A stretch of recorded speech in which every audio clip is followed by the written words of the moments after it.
Bienvenue frères d'armes, soyez les bienvenus sur Stratégos, la chaîne où nous explorons la vie des grands commandants qui ont marqué le destin de l'histoire. Aujourd'hui, nous mettrons les voiles vers la biographie d'Horatio Nelson, l'amiral britannique qui a défié les empires européens et scellé sa légende à la bataille de Trafalgar. Avec audace, stratégie et un leadership inébranlable, il a changé à jamais la guerre navale. Avant de lever l'ancre dans cette aventure, laissez votre like, commentez, partagez cette vidéo et abonnez-vous à Stratégos pour continuer à explorer les grands esprits militaires.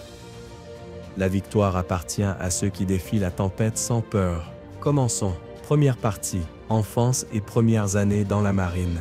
Le 29 septembre 1758, dans le presbytère de Burnham Thorpe, un petit village du comté de Norfolk, en Angleterre, un cri résonna avec une force inhabituelle pour un nouveau-né. C'était Horatio Nelson, le sixième de 11 enfants du révérend Edmund Nelson et de Catherine Suckling. La vie au presbytère était modeste, mais imprégnée d'un profond sens du devoir religieux et de la tradition anglicane.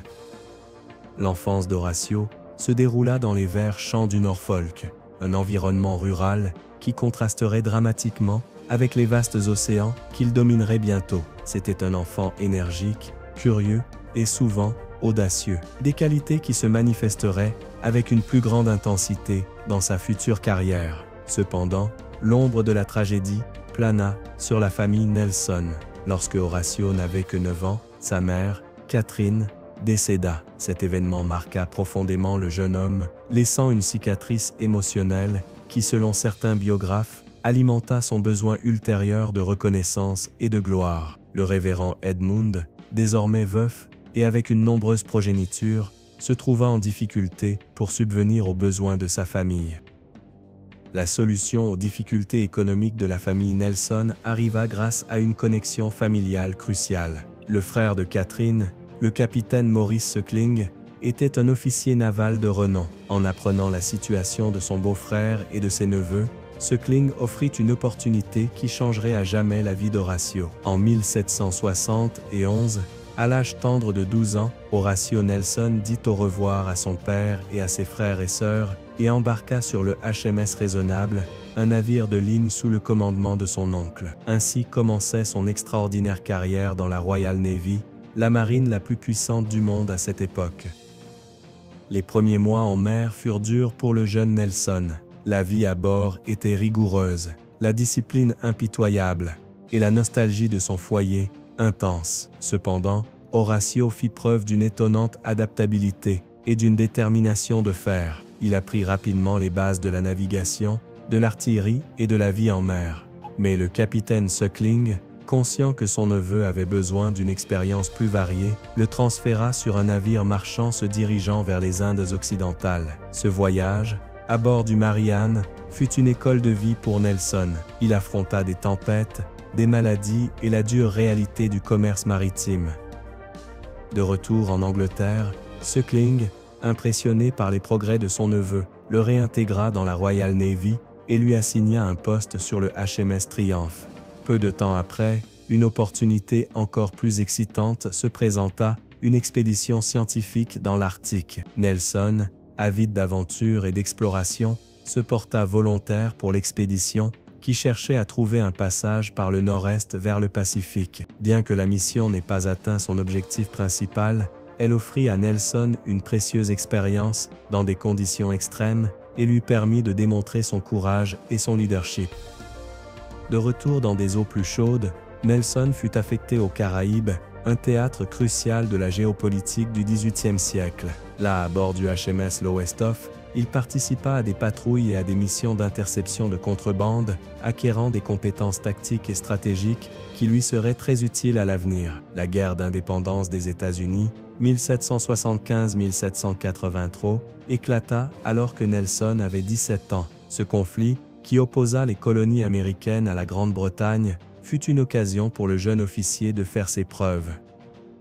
Nelson participa à plusieurs actions navales dans les Caraïbes, se distinguant par son audace et sa capacité à prendre des décisions rapides sous pression. Sa réputation d'officier prometteur commence à grandir. En 1779, À l'âge étonnant de 20 ans, Horatio Nelson est promu au grade de capitaine. Un exploit exceptionnel dans la Royal Navy de l'époque. Il reçoit le commandement du HMS Hinchinbrook, une petite frégate avec laquelle il continue de patrouiller les eaux des Caraïbes. Durant cette période, Nelson est impliqué dans des opérations contre les forces françaises et espagnoles, qui soutiennent les rebelles américains. Il démontre à maintes reprises son habileté à la guerre navale, capturant de nombreux navires ennemis et gagnant le respect de ses supérieurs et de ses subordonnés. Après la guerre d'indépendance des États-Unis, la vie de Nelson prend un tournant inattendu. En 1787, alors qu'il est en poste sur l'île de Nevis, il rencontre France Fanny Nisbet, une jeune veuve avec un jeune fils.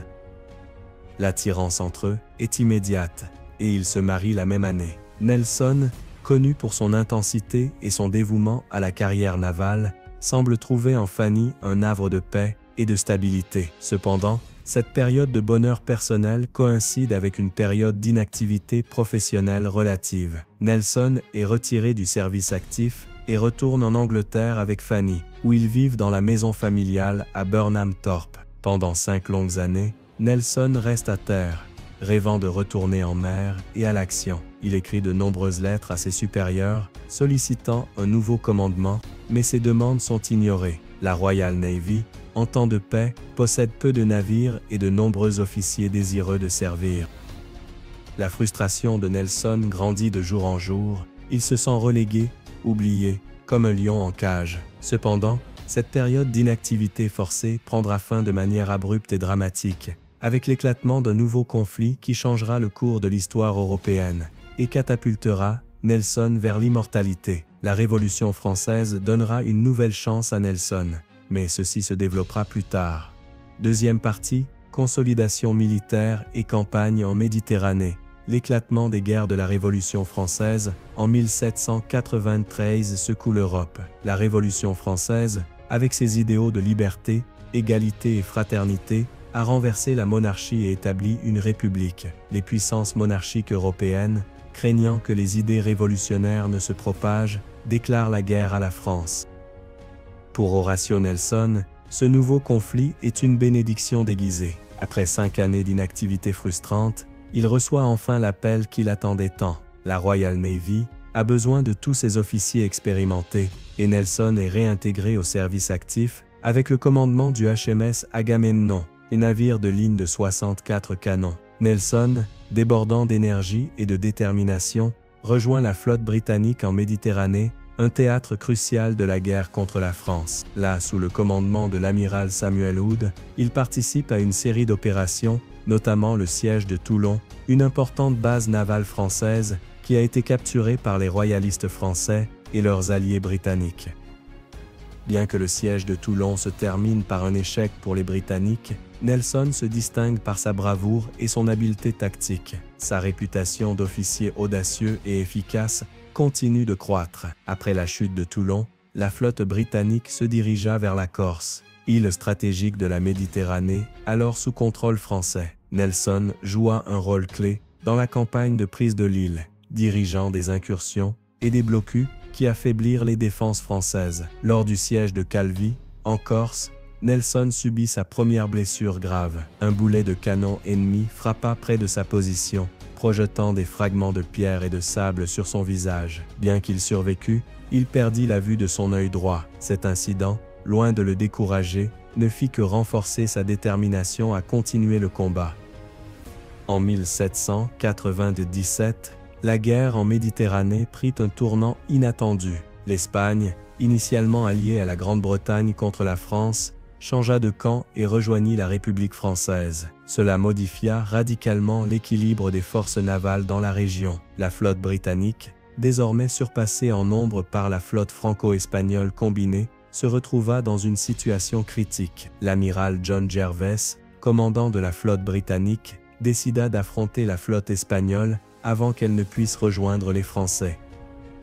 Le 14 février 1797, les deux flottes se rencontrèrent au large du cap Saint-Vincent, sur la côte sud-ouest du Portugal. La flotte espagnole, composée de 27 vaisseaux de ligne, surpassait largement la flotte britannique, qui ne comptait que 15 vaisseaux. Cependant, l'audace et le génie tactique de Nelson allaient changer le cours de la bataille. Dans un mouvement audacieux et contraire aux ordres de Gervais, Nelson sortit son navire, le HMS Captain, de la ligne de bataille et attaqua directement le cœur de la flotte espagnole. Cette manœuvre, connue sous le nom de manœuvre de Nelson, prit les Espagnols par surprise et désorganisa leur formation. Nelson aborda et captura 2 vaisseaux espagnols, le San Nicolas et le San José, dans une spectaculaire action de combat au corps à corps. La bataille du Cap Saint-Vincent fut une victoire décisive pour les Britanniques. La flotte espagnole subit de lourdes pertes et fut contrainte de se retirer. Nelson, pour sa bravoure et son initiative, fut acclamé comme le héros du jour. Il fut promu contre-amiral et fait chevalier de l'ordre du Bain. Malgré son triomphe au Cap Saint-Vincent, Nelson n'eut pas beaucoup de temps pour célébrer. Quelques mois plus tard, il reçut une nouvelle mission périlleuse, attaquer la ville de Santa Cruz de Tenerife, dans les îles Canaries, important port espagnol. L'attaque, lancée en juillet 1797, se révéla être un désastre. Les défenses espagnoles étaient plus fortes que prévu, et les troupes britanniques subirent une violente contre-attaque. Lors du débarquement, Nelson fut atteint par une balle de mousquet au bras droit. La blessure fut grave, et le chirurgien du navire, Thomas Esselby, fut obligé de lui amputer le bras au-dessus du coude pour lui sauver la vie. La perte de son bras droit fut un coup dévastateur pour Nelson, tant physiquement qu'émotionnellement. Il craignit que sa carrière navale ne soit terminée. Cependant, son esprit indomptable et son profond sens du devoir lui permirent de surmonter l'adversité. Après une convalescence douloureuse, Nelson retourna en Angleterre, où il fut accueilli comme un héros national. Malgré ses blessures, il était déterminé à continuer à servir son pays. En 1798, Napoléon Bonaparte, le jeune et ambitieux général français, lança une audacieuse expédition en Égypte. Son objectif était de couper les routes commerciales britanniques vers les Indes et d'établir un empire français au Moyen-Orient. La flotte française, composée de plus de 300 navires, transporta une armée de 30 000 hommes en Égypte, échappant à la surveillance de la Royal Navy. Nelson, remis de ses blessures et à la tête d'une flotte de 14 vaisseaux de ligne, reçut l'ordre de trouver et de détruire la flotte française. Pendant des semaines, Nelson poursuivit les Français en Méditerranée, sans parvenir à les localiser. Finalement, le 1er août 1798, des explorateurs britanniques aperçurent la flotte française ancrée dans la baie d'Aboukir, près de l'embouchure du Nil. Nelson, sans hésitation, ordonna une attaque immédiate, bien que la nuit approchait. La flotte britannique se jeta sur les Français, profitant de l'obscurité et de la surprise. La bataille du Nil fut l'une des victoires navales les plus décisives de l'histoire. Les Britanniques, pourtant inférieurs en nombre, infligèrent une défaite écrasante aux Français. La plupart des navires français furent capturés ou détruits, y compris le navire amiral, l'Orient, qui explosa dans une spectaculaire déflagration. La victoire de Nelson au Nil eut des conséquences considérables. Elle isola l'armée de Napoléon en Égypte, contrecarrant ses plans de conquête. Elle consolida la domination britannique en Méditerranée et éleva Nelson au rang de légende. Il devint le héros le plus acclamé de Grande-Bretagne et sa renommée se répandit dans toute l'Europe. Il avait atteint le sommet de sa carrière, mais d'autres défis et sacrifices l'attendaient encore. Troisième partie, apogée et vie personnelle. Après la victoire retentissante à la bataille du Nil, Horatio Nelson regagna la Grande-Bretagne, devenu un véritable héros national. Les foules l'acclamaient dans chaque port, les cloches des églises sonnaient en son honneur et les autorités le comblaient d'éloges et de distinctions. Nelson était la personnification de la valeur, de l'audace et du patriotisme britannique. Son nom était scandé dans les chansons et les ballades, et son image était reproduite dans les gravures et les peintures. Il était, sans aucun doute, l'homme du moment. Le roi George III lui accorda le titre de baron Nelson du Nil et de Burnham Thorpe, une reconnaissance de son extraordinaire service à la nation. Cependant, Nelson, en privé, exprima sa déception de ne pas avoir reçu un titre nobiliaire plus élevé, comme un vicomte ou un comte. Il considérait que ses exploits méritaient une plus grande récompense. Malgré cette petite déception, Nelson jouit de l'adulation et de la reconnaissance publique. Il devint une figure centrale de la haute société londonienne, assistant à des banquets, des bals et des réceptions en son honneur. Mais la gloire de Nelson ne se limita pas à la Grande-Bretagne. Dans le royaume de Naples, où il avait été envoyé pour aider la monarchie bourbonienne à résister à l'expansion française, il fut accueilli avec un enthousiasme encore plus grand. Le roi Ferdinand IV et la reine Marie-Caroline, reconnaissant du rôle de Nelson dans la défaite de Napoléon en Égypte, le comblèrent d'honneurs et de cadeaux. Ils lui accordèrent le titre de duc de Bronté, une riche propriété en Sicile, ainsi qu'une rente annuelle considérable. Nelson, désormais duc de Bronté, fut profondément flatté par cette reconnaissance. Il s'impliqua activement dans l'administration de sa nouvelle propriété, introduisant des améliorations agricoles et se préoccupant du bien-être de ses fermiers. Ce fut à Naples qu'il rencontra celle qui allait changer sa vie à jamais, Lady Emma Hamilton, l'épouse de Sir William Hamilton, l'ambassadeur britannique à la cour napolitaine. Emma était une femme d'une beauté, d'un talent et d'un charisme extraordinaire. Elle avait commencé sa vie dans la pauvreté, mais grâce à son intelligence et à son charme, elle avait gravi les échelons sociaux pour devenir l'épouse d'un diplomate et une figure influente à la cour napolitaine. Nelson, captivé par la beauté et la personnalité d'Emma, tomba éperdument amoureux d'elle. Emma, à son tour, fut attirée par l'héroïsme et la renommée de Nelson. Bien qu'ils soient tous deux mariés, ils entamèrent une passion amoureuse qui scandalisait la société de l'époque. La relation entre Nelson et Emma fut ouverte et provocatrice. Ils vivaient ensemble à Naples, souvent en compagnie de Sir William, qui, beaucoup plus âgé que son épouse, semblait tolérer la situation. Le ménage à trois entre Nelson, Emma et Sir William Hamilton devint le sujet de conversation de toute l'Europe. Beaucoup critiquaient Nelson pour sa conduite, la considérant indigne d'un officier naval de son rang et de sa réputation. Mais Nelson, aveuglé par son amour pour Emma, ignora les critiques et poursuivit sa relation. En 1801, Emma donna naissance à une fille, Horatia, fille illégitime de Nelson. Ce fait augmenta encore le scandale, mais Nelson reconnut Horatia comme sa fille et se soucia de son bien-être. Malgré sa vie personnelle turbulente, Nelson ne négligea pas ses devoirs militaires. Il continua à servir dans la Royal Navy, participant à diverses opérations en Méditerranée. En 1800, il joua un rôle crucial dans la prise de Malte, île stratégique qui était aux mains des Français. La reddition de Malte fut un important triomphe pour les Britanniques, consolidant leur contrôle sur la Méditerranée centrale.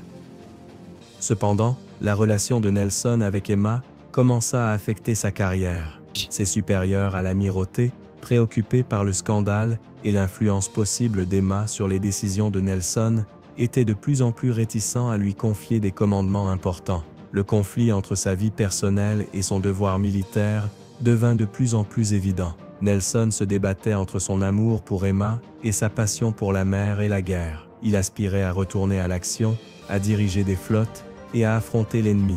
Mais en même temps, il ne voulait pas se séparer d'Emma et de sa fille Horatia. La situation de Nelson dans les années qui suivirent la bataille du Nil reflétait un profond conflit. Il était aimé et même adoré par le peuple anglais, un héros dont le nom résonnait dans toutes les conversations. Mais en même temps, il était l'objet de critiques et de scandales en raison de sa vie privée. Le conflit entre l'homme public, le héros, et l'homme privé, l'amant passionné, devenait de plus en plus insupportable. Il avait du mal à maintenir l'équilibre entre son devoir militaire et son ardent désir de vivre sans détour son idylle controversée. Nelson, un homme habitué à la discipline et à la rigueur de la vie navale, se trouvait pris au piège d'une situation qui défiait toutes les conventions sociales. Son amour pour Emma était indéniable, mais sa position de héros national et d'officier de la Royal Navy lui exigeait un comportement irréprochable. Il se trouvait donc scindé, divisé entre deux loyautés, entre deux passions qui se disputaient en lui. Quatrième partie, guerre contre Napoléon et la bataille de Copenhague. La paix en Europe dura peu. En 1803, les hostilités entre la Grande-Bretagne et la France reprirent. Napoléon Bonaparte, devenu premier consul, puis bientôt empereur de France, nourrissait des ambitions expansionnistes qui menaçaient l'équilibre des pouvoirs sur le continent. Pour la Grande-Bretagne, la principale préoccupation était le contrôle de la mer. La Royal Navy était la clé pour protéger les îles britanniques d'une possible invasion française et pour maintenir ouvertes les routes commerciales vitales pour l'Empire. Horatio Nelson, malgré les controverses qui entouraient sa vie personnelle, était toujours considéré comme le meilleur amiral britannique. Son expérience, son audace et son leadership étaient indispensables en un moment de crise nationale. En mai 1803, Nelson fut rappelé au service actif et reçut le commandement de la flotte de la Méditerranée, avec pour mission de surveiller la flotte française et de protéger les intérêts britanniques dans la région. Il hissa son pavillon sur le HMS Victory, un puissant navire de ligne de 104 canons qui allait devenir son navire amiral le plus célèbre. Avant d'assumer son commandement en Méditerranée, Nelson participa à une opération cruciale dans la Baltique. En 1801, la Grande-Bretagne, préoccupée par la possibilité que le Danemark, sous pression française, rejoigne la Ligue de la neutralité armée, une coalition de pays nordiques qui menaçait l'accès britannique à la Baltique, envoya une flotte pour neutraliser la menace danoise. Nelson, en tant que second sous le commandement de l'amiral Sir Hyde Parker, joua un rôle fondamental dans la bataille de Copenhague, livrée le 2 avril 1801. La flotte britannique affronta la flotte danoise, ancrée dans le port de Copenhague et protégée par de fortes batteries côtières. La bataille fut féroce et sanglante. Les Danois se défendirent avec courage et la flotte britannique subit de graves dommages. À un moment critique, l'amiral Parker, craignant que la bataille ne soit perdue, envoya un signal à Nelson lui ordonnant de se retirer. C'est là qu'intervient la fameuse anecdote du œil aveugle. Nelson, convaincu qu'il pouvait remporter la victoire s'il poursuivait l'attaque, leva sa lunette et la porta à son œil droit, celui qu'il avait perdu en Corse. Puis, s'adressant à son capitaine d'étendard, Thomas Foley, il dit « Je ne vois vraiment pas le signal ». Nelson, désobéissant délibérément à l'ordre de retraite, continua l'attaque avec une intensité renouvelée. Son audace porta ses fruits. La flotte danoise fut défaite et le Danemark fut contraint d'abandonner la Ligue de la neutralité armée. La bataille de Copenhague fut une autre victoire brillante pour Nelson, bien que ternie par la controverse de sa désobéissance. Cependant, son action fut largement célébrée en Grande-Bretagne et sa réputation de commandant naval audacieux et ingénieux se consolida encore davantage. Son intuition, frôlant la clairvoyance, se révéla être un atout indispensable. Après son retour en Angleterre, Nelson fut de nouveau accueilli en héros. Cependant, la menace de Napoléon ne cessait de croître. L'empereur français avait rassemblé une grande armée sur la côte de la Manche, se préparant à une éventuelle invasion de la Grande-Bretagne. La clé pour éviter l'invasion était de maintenir le contrôle de la mer. La Royal Navy devait empêcher la flotte française de traverser la Manche et de débarquer des troupes sur le sol britannique. En 1805, la situation devint encore plus critique. L'Espagne, qui s'était à nouveau alliée à la France, ajouta sa flotte à la flotte française, créant une formidable force navale combinée. Face à cette menace, le gouvernement britannique n'eut d'autre choix que de faire à nouveau appel à Nelson.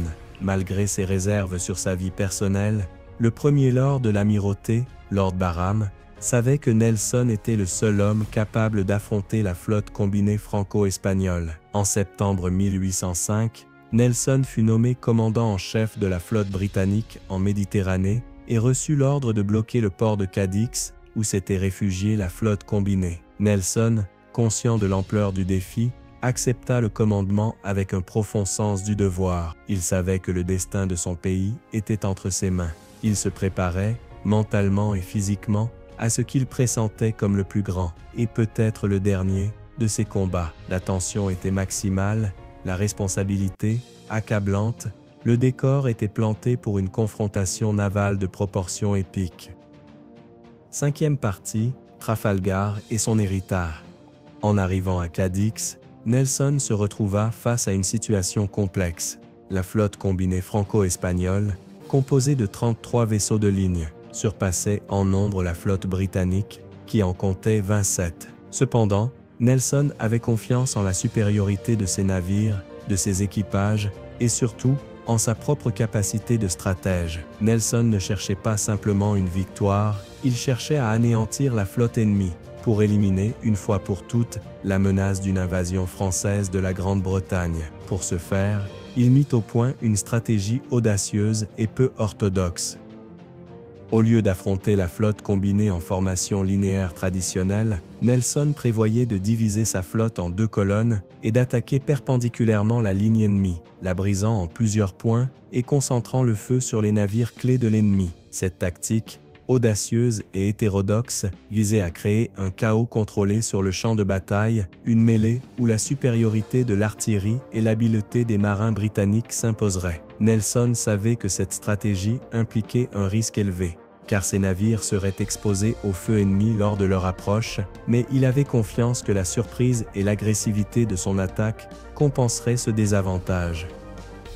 Durant les semaines précédant la bataille, Nelson s'est employé à préparer ses capitaines et leurs équipages. Il leur expliqua son plan en détail, s'assurant que chacun comprenait son rôle et l'importance de la mission. Le 19 octobre 1805, la flotte combinée, sous le commandement de l'amiral français Villeneuve, sortit finalement de Cadix, poussée par les ordres de Napoléon, de se diriger vers la Méditerranée. Nelson, qui avait patiemment attendu ce moment, ordonna à sa flotte de se préparer à la bataille. À la veille de l'affrontement, Nelson rédigea une prière qui serait lue sur tous les navires de la flotte. « Que le Dieu Tout-Puissant, que j'adore, accorde à mon pays, et pour le bien de l'Europe, une grande et glorieuse victoire, et qu'aucun acte de mauvaise conduite n'en ternisse l'éclat, et que l'humanité, après la victoire, soit la caractéristique prédominante dans la flotte britannique. Pour moi-même, individuellement, je recommande ma vie à celui qui m'a fait, et qu'il reçoive aussi mon âme. Amen. » Peu avant l'aube du 21 octobre, Nelson envoya son célèbre signal à la flotte, utilisant le système de signaux de pavillon récemment inventé par Popham. L'Angleterre attend que chaque homme fasse son devoir. Cette phrase, simple mais puissante, devint un motto immortel de la Royal Navy et un symbole du patriotisme britannique. La bataille de Trafalgar commença vers midi, le 21 octobre 1805, au large du cap Trafalgar, sur la côte sud-ouest de l'Espagne. La flotte britannique, divisée en deux colonnes, s'approcha de la flotte combinée, qui naviguait en ligne irrégulière. Le HMS Victory, avec Nelson à bord, menait la colonne du vent, tandis que le HMS Royal Sovereign, sous le commandement du vice-amiral Collingwood, menait la colonne sous le vent. Le Victory se dirigea directement vers le centre de la ligne ennemie, recevant un feu intense des navires français et espagnols.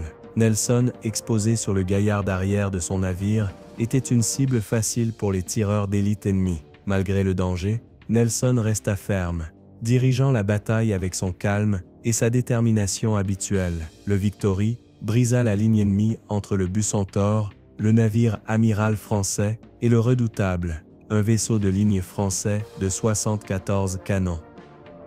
La bataille devint un enfer de feu et de fumée. Les navires britanniques, suivant le plan de Nelson, se sont affrontés aux navires ennemis en combat individuel et à courte distance, tirant parti de leur supériorité en artillerie et de l'habileté de leurs équipages. Vers 13h15, alors que Nelson marchait sur le gaillard d'arrière du Victory, aux côtés de son capitaine, Thomas Hardy, une balle de mousquet tirée depuis les hunes du Redoutable l'atteignit à l'épaule gauche. La balle traversa son poumon et se logua dans sa colonne vertébrale. Nelson s'effondra, grièvement blessé. Enfin, ils y sont arrivés. Hardy, dit-il. Ils m'ont traversé la colonne vertébrale. Il fut conduit dans la cabine du chirurgien, William Beatty, où il apparut clairement que la blessure était mortelle. Malgré son agonie, Nelson resta conscient pendant les 3 heures suivantes, recevant des rapports sur le déroulement de la bataille. Il apprit que la flotte britannique obtenait une victoire décisive. Vers 16h30, peu avant la fin de la bataille, Nelson mourut. Ses derniers mots, selon les témoins, furent « Dieu merci, j'ai accompli mon devoir ». La bataille de Trafalgar fut une victoire écrasante pour les Britanniques. La flotte combinée franco-espagnole fut détruite, assurant la suprématie navale de la Grande-Bretagne pour le reste des guerres napoléoniennes. Le corps de Nelson fut conservé dans un tonneau de brandy et ramené en Angleterre, où il fut accueilli par un deuil national. Il reçut des funérailles d'État. un honneur réservé aux plus grands héros de la nation. Le 9 janvier 1806, le cercueil de Nelson, transporté sur un magnifique char funèbre, fut porté en procession dans les rues de Londres, suivi par une foule de personnes en deuil. Il fut enterré dans la crypte de la cathédrale Saint-Paul, aux côtés d'autres grands héros britanniques.